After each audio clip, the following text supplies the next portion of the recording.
Rakina meeqa keessa dabree qara'ee biyyan beeyne dhaqee kadhattu ta'e yoo hargatee nyaatee dhabuu dhiisee taa'e.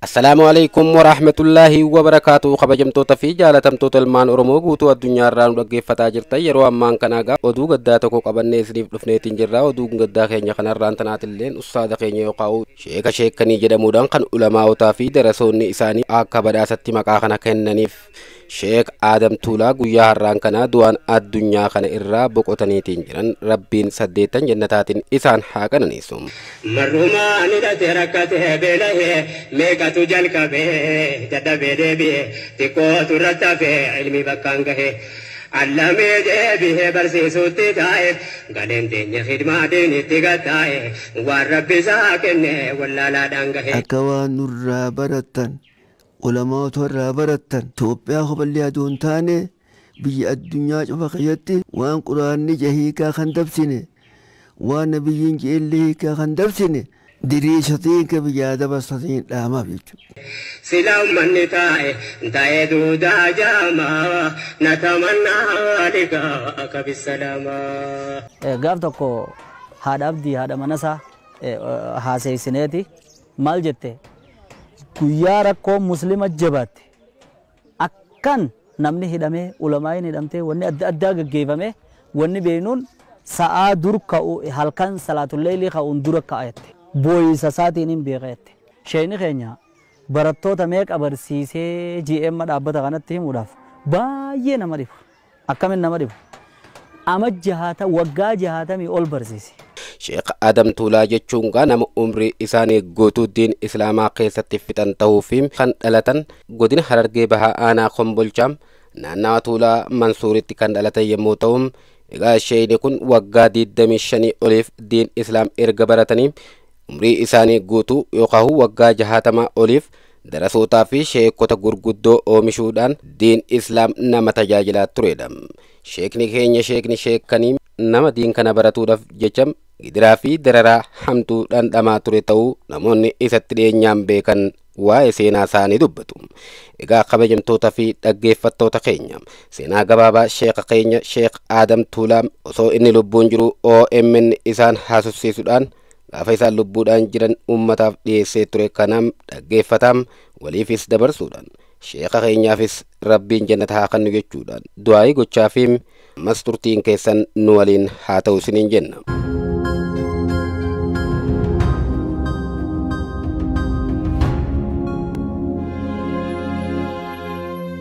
seenaa biyya teenyaa keessatti barri isaa bara impaayirri mootummaa Itoophiyaa sirna amantii takka aadaa takka afaan tokkoofiim eenyummaa tokkotti amanuun dhuunfatame lammiiwwan biyyattii hundi iftaanii jiraachuudhaaf dheebotaa turan keessatti ture kan godina Harargee Ba'aa aanaa Kombolchaa naannawa Tuulaa Mansuuritti sheeyni sheekanii Sheekh Adam Tuulaa dhalatan.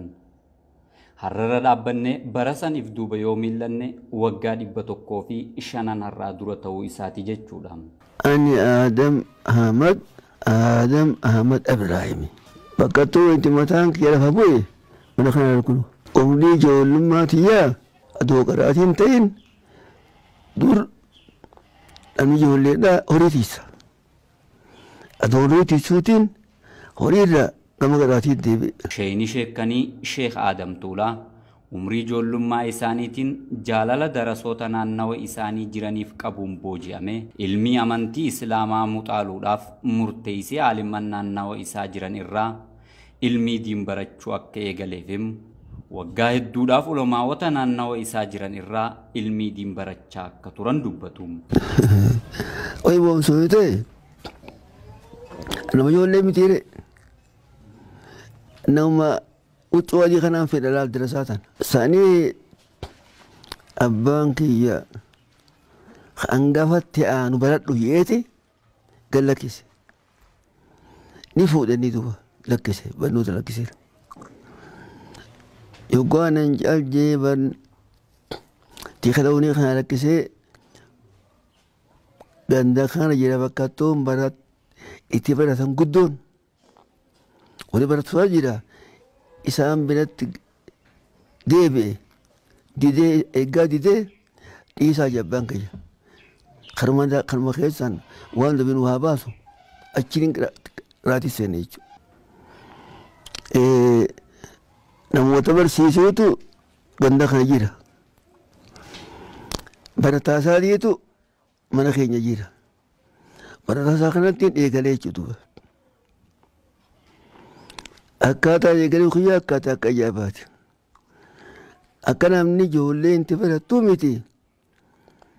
Akkuma namni guddaa inti baratuttiin kitaaba irraa baratan kanarraa waan silaa ijoollee alifarraa barsiisan na barsiisaa ni jiran. Sheekh Muhammad Ibrahim jedhaniini inni warra gama Baabbileeti na barsiisee harfii na barsiisee kitaaba kana yogaa takka isa na arraba kanama quraanaatti quraanan beeku gaafa san quraana arraba arra kanaan qabadha barumti hiikaan qabadha akkasii na faciisee booda harfii baradhe jechaani. Harfii baradhee isa ta'irraa kitaaba tokko kasabiina jedhan irraa qaree kasujeen irraa qaree amma kitaaba tokko ka'umdan irraa qaree inninis inshaallahu ta'ala karaa biyya isaanii deeme umrii isaa booda biyya isaanii du'enni Sheekh Muhammad Ibrahim korkoruu jedhan jechuudha. Tokko isa kana amma isa kana jammarraa hanga dhumaatti yoo xiqqaatte ama 5 ni ta'e isa kana wajjin jiraachuun kiyya. Qanii dura bare kanarraa ama 5 yoo xiqqaatte ni ta'e jechuudha. Xiqqaatte ama 5. Eegas booda sheeka tokkoon dhufe kunoo gaara ganda warra Bakaroo jedhaniini achi dhufee qubatee isarratti eegalee waan eegas booda gaara san yoo xiqqaate ama 10 ni geenye jechuu gaara san keessatti. Gaara sanitti barnoota waan yookaan murtiilee waan islaamummaadhaa guutuu ilaa minaa jedhanitti isa biraan ta'e jechuudha. Jalaa qabee Qaasimii jedhan Zuba jedhan Minaa jedhan Xullaab jedhan ilaan gachiitti gaara san ama 10 yaadamu gaara san. Amma namoonni beeku manguddoon san dhufuullee jiraatilleedha. Garuu guddoon san hin jirtu namoonni gaafa san jiru ijoollee ni jirti. Eega booda isheen kun xiqqaachuu ni fayyaa dhabee adoon nuti gara ala baanee jechuudha. Ala baanee garuu kitaaba inni nu barsiise kana olittillee adoo bakka boottilee hedduun biraatiin kan manni barsiisan haara deebi'uudhaan hanga amata 3 takka yookaan amata 2 takka ni ta'a. Kana booda walmi nuu dura jiru akka isin jettan kun hin ta'uu nuun jedhanii afaan arabaa barattan malee akka kanatti barachuu hin dandeenyu nuun jedhan jechuudha. Gama afaan arabaa deemne afaan arabaa jechuun naawwii jedhan takka sarfii jedhan ma'aanii jedhan takka tamuggaalee mantiqa jedhan yoo kana barattan malee barnoonni isin barattan kun gogoo nuun jennaan lakkiin nu gara barnoo tanaa deemne jechuudha. Barnoonni kunis yoo xiqqaate hedduu zamana bareedaa harkannee barsiisonnis akka gaarii barsiisan khayruunis gaariidha. Kana keessatti walii gara ama 5 ta'uu dandeenya.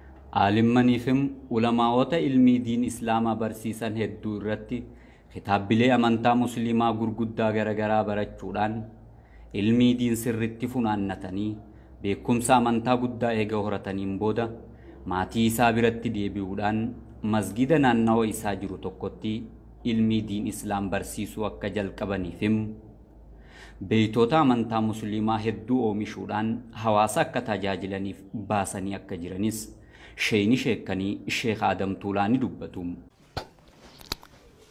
Waajifaagaa bannoonni kun tuujii bahara anga warraa borraa roora banne ani barsiisuufiin asii gade jechuudha.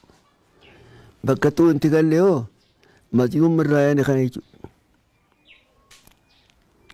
Laal manni inti galle usmanuma kana laal kun kan bakka na ijaarame kana cita qaba sangaa. Asitti barsiisuun ture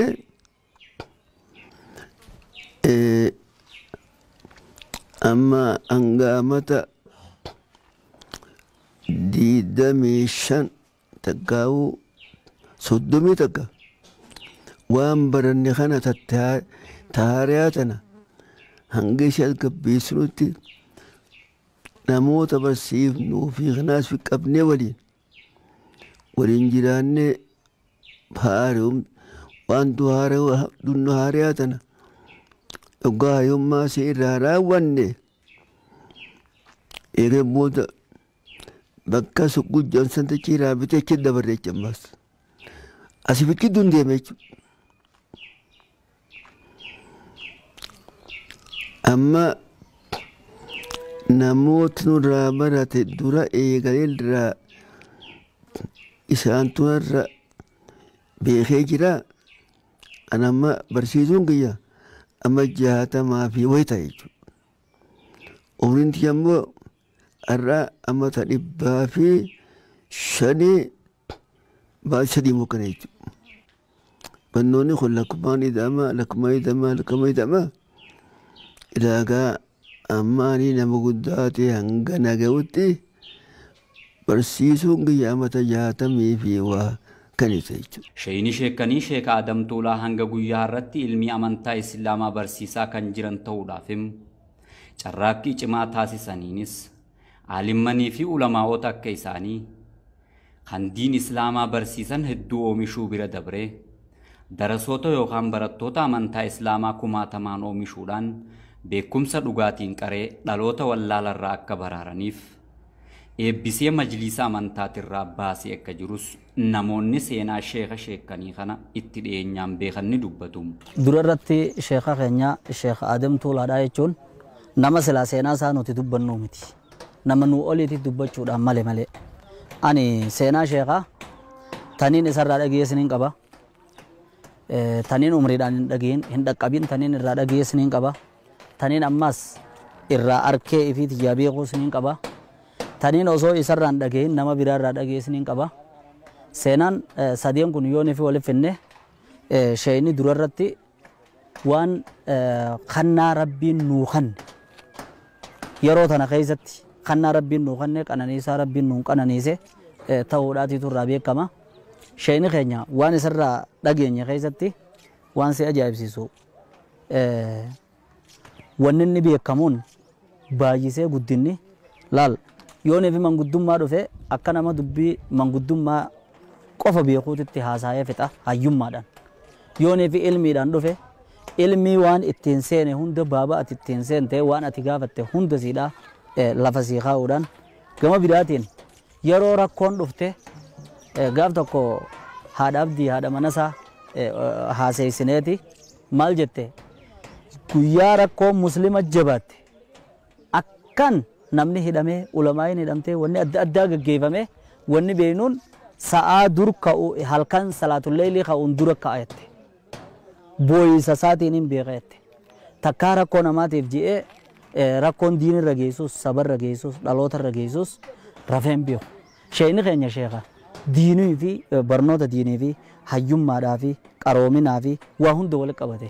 Warri ammaan tana arraan tana qaroome jedhan kun hundi isaanii qaroominni isaanii osoo neefi walitti fidanii kan yeroon inni barate san yeroo teknooloojiin hin jirre san barate warri teknooloojiidhaa kunii fi inni walitti hin dhiyaatan. Gama nasihaa qaceelfama irshaadaata tawjiihaata guunii fi qaceelfama waa'ee duniyaarra kan nuuf. Gama biraatiin akkuma dubbatame sheeyni keenya barattoota meeqa barsiisee GM dhaabbata kanatti himuudhaaf baay'ee nama dhibu. Akkamiin nama dhibu. ama jahata waggaa jahatamii ol barsiise. Kani suqul taa'ee barsiisee fi kani ganda Usmaan taa'ee barsiisee fi kani deemaa majliisa barsiisee iddoo waggaa jahatamii ole. Sheekan isaa keessa warra inni barsiise keessa kani kitaaba tokko irraa qara'aa inni kitaaba tokko qaraa'isee faadhaa jira. Sheeka kitaaba tokko irraa qara'aa inni deebi'ee sheeka sanirraa amma sheeyni san ammas kitaaba biraa irraa qara'u faadhaa jira. Osoo ijoollummaa irraa barsiisuu eegale. Barattoonni isaa kun gaafa gadi bu'ee fakkeenyaaf gaafa rabshaan yaa'iin lolli biyya tana taa'ee biyya tana dhufee darasaan biyya tana taa'uu hin dandeenye. Darasaan meeqa gabbuute jenna. Toora nama 300 gabbuute. Takkaa darasaan isaa toora sun gadi hin buune. Wuli nama 500, 600, 700 deebi waggaadhattiin beeka baanaa beeki waggaa tokko keessatti. Deebi gaafa 2,000 geessuu jira. Kana yooni fi averejii isaa amatuma hunda wagguma hunda namuma 1,000 baasa yooni fi anne wagguma hunda nama 1,000 qaraayisa yooni fi anne ama 60 fi waa keessatti meeqa waan ni jiru nama dhiba. Ammoo kan sadarkaa olamummaa qabatee gattaa'ee barsiisu warra akka Sheekh Yuusuf Cirootii isarraa barate, warra akka Sheekh Maamad Booseessaatii isarraa barate, warra akka Sheekh Ahmad Watariitu isarraa barate, warra akka Sheekh Aliyyii Fallaanaatiitu isarraa barate, warra akka Sheekh Maamad Zabur Harargee Lixaatii irraa barate. Lakkaawamee hin dhumu ulamaa'onni bihaarri arraan tana ilmi isaanii raabsaa jiran jechuudha. Kana malee sheekni yeroo dabarte yeroo dukkanaa san keessatti waan ajaa'iba sitti ta'u keessa nu bilbileeti yeroodha sila baafannu isin qabuudhaa deeman ogguun fi jan bar badii jechuu yoo ni fidhage nu bilbilee kottu makaddaa fudhadheetiin jira firaasha fudhadheetiin jira si wajjiniin hidhama akkana jettee biyyaa baate taanaan nu cabsite kottu ji'eeti nama adda addaa mataa kiyyarraa eegalee gaafa sila rakkoon jabaattee biyyarraa bahuu keenya hunda nu deebisaa ture. Yeroo aduun nutti hammaattee nutti guyyaadhaan nutti dukkanootee sheeka bira dhufnee sheeka akkanaaf akkana jan aduun tanatti mari'atte tanarratti rakkoon adda addaa gama abaashii wal qabattee gama gabroonfataa adda addaatiin wal qabattee guneefitti himanne sheekni haasaawuma tokkoon akka waan nutiin kun rakkoon takka nu bira hin jirre nutummaa nu mootii taane haasawaan nu tasgabbeessee bira yaana akka yeroon biratti as deemnuu fi yeroon isa bira achi deemnu nuuf adda jechuudha. Umrii dheeraa amantaa Islaamaa barsiisuu irratti dabarsaniifim aalimman ulamaawota darasaafim sheekan hedduu oomishan bu'uura taasifachuudhaan hordoftoonni amantaa musliimaatiifim hawaasni isaanii maqaa sheeka sheekanii jedhu badhaasuu akka danda'anis sheeyni sheekanii Sheek Aadam Tuulaanii dubbatu. Umriin kee dheeratti emni barsiisuu keessatti namni hedduun irraa barate jechuudha. Amani ma jiru. Anu marraa barate jecha kan mara jiru. Amma olaashee amma ishee mootorfaalleen sadii isaadha isaan jechuudha. Isaa achi Sheek Ahmad Abdullaa faadhaa jira. Warra gaafaan dura biyya tana dhufee baraterraa barsiisuu irra jiran gamaan iyyaatti Allah ramuu ijoollee jedhanii bangudduma kirishaati jira. Nama hedduun irraa garuu nama hedduun irraa barate umriin dheeratte nama hedduun irraa barate sirma irraa jiran jechuudha. Tuulaan biyya tana tuulaa jedhanii maqaa dhaloo maqaa biyyaati. Namni wanni itti hirkamu namni biyyaa fi gosatti hirkata namni. Amma gaara kana achitti nooleen na beekan. Tuulaan na beekan. Nooleen na beekan. Asoggaan dhufe tuulaan na beekan jechuudha. Sheeyni sheekanii kun sirnoonni dabran hundi isaan roorrisaa akka turaniifim wayita ilmii amantaa musliimaa barsiisaa turanittis gufuun guddaan hedduun isaan mudachaa akka ture ni yaadatu. Biyya tana keessatti namoota yaanni adda addaati hedduu jira jechuudha. Biyyi tuula jantuun uumtu biyya qabeenyaati. Biyya qabeenyaa tana namni dura oltee warraa fudhachuudhaaf. Hoggaan uummata keenya kana waa'ee dhugatti diin ufaa dhoorku hujuballee geessanii waa qalu hujuballee geessanii dhiqanii waa rabbilee kadhatu kun ta'uudhaan hoggaa qobsu walii goone namoonni immoo kana karaa godheefi jira hoggaa kun dhufanii biyya dhufanii kenna haajaa teenya nu baasaa jedhaniin haajaan teessan hin taatu Sheek Aadam jaa isin taateettanii waltaa isiniif kennaa jedhan jechuudha. Kun amma tun qabsoo hadhootu dhachamtu. Yoo akka isaan jaan wajji jees fuuldurii kee bade jechuudha. Yoo akka isaan jaan deedees ammaa fi dhaana bira taa'e jechuudha. Isa warra mootummaa ijoolleen jiru mootummaa waan mootummaa himanii jira, waan biyyaa himanii jira, waan garaa keessa qabatanii jira. Anaa waan mootummaan beene barsiisu malee gara mootummaan dhageessanii hidhaan gaafatee amma 3 baatii 5 amiilee kiyyaa kun keessa cudhaan miila kiyyaa kun ka'uu maadhaatiin miti birooti malee. Miila kiyyaa keessa maan biqilu takkaa jira amma ta'ee waan isin biqeen firraa guru takkaa jira. San dhiise guddoo san dabbirraa afaanee iddoon dubbannu san. Nuti mootummaan dargiidha. Namoota nam tokko namni kun abaawoodha. Takkaa jaarra je'een ragaa fitin jettuun nu wajjeefti malee. Adoo isiin akkasi jirtu nulleen adoo silaafuu gaa jalli rabbi malee hin jiru eegannu nama hedduu hiine hedduu ganne wanni utu sodaannu kun alaa sodaannu akkasuma jirti. Faayidaan teenya maaliidhaan mootummaan haasawwatte jechuudha. Mootummaan guddoon haasawwatte jechuudha. Orma dura akkana moggaa isaan himaniif nama gatan san hidhan san shaayida fidaa jedhan jechuudha. Nuti gama Haramaayaati bakka ittoo hidhaan teenya taa'ee galamtee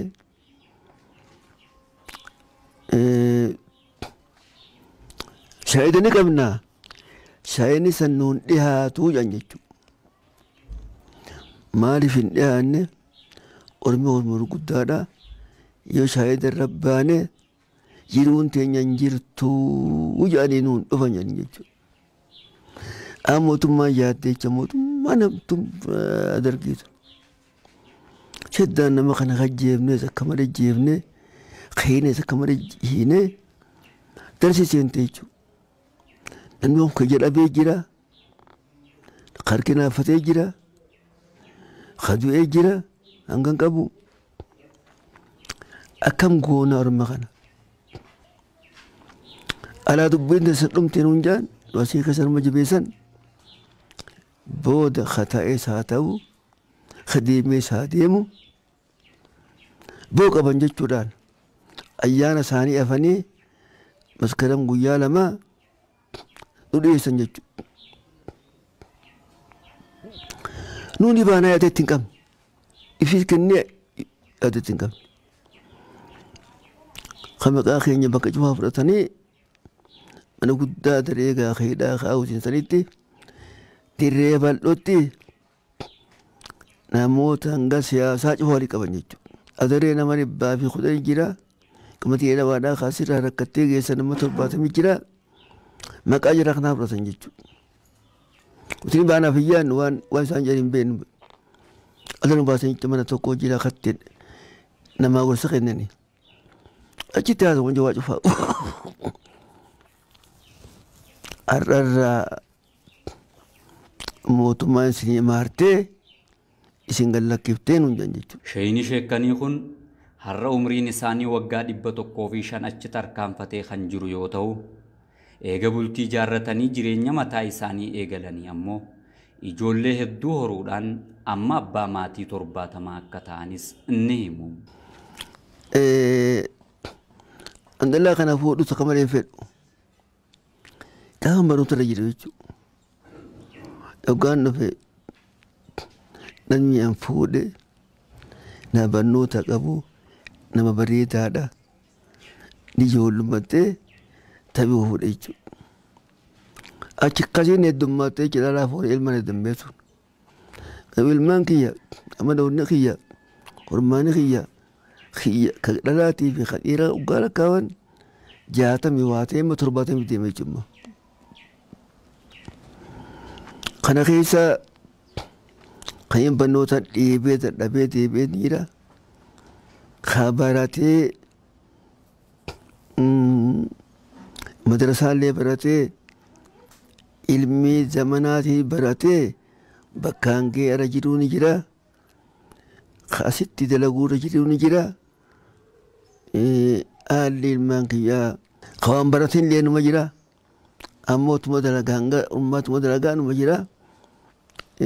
Haala maan qabnu jechuudha. Sheeyini sheekanii Sheek Adam Tuulaa dhaloonni har'aa boruu ilmi amantaa Islaamaa sirriitti barachuudhaan dhugaa fi haqarraa osoo hin maqin beekumsa dhugaa bu'uura taasifatanii diin Islaam jiraachisuu akka qabanis xumura irratti cimsanii dhaammataniiti jiru.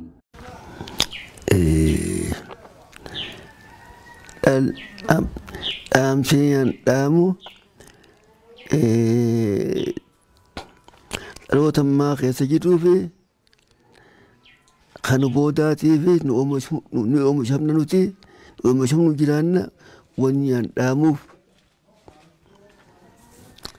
waan baratan quraana irraa baratan jecha rabbii irraa baratan jecha ulamaata gurguddaa keenyaa akka Shaafii faallee baratan kan dhoysine kan dabsine akka biyyaa dabarsitanii ka booda waan gaarii barnoonni kun ilmi wani namaa godhu nama jiraachiisa. Barnoonni kun akka nullee jiraachiisu kan dabsine ka dhufetti akka ormaa dabarsitanii adoon kijibne adoottiin idaane adoo irraan hir'ifne tana ta'ee ani gartee silaajuu naa dubbatte yoo irraa nuti kaanee akka mootummaa jennee hir'ifne akka mootummaa jenneetti idaane dhaloonni booda karaa san deema. Bishaan maaga duggaa baafatan karaa san irraa maqan karaa san deeman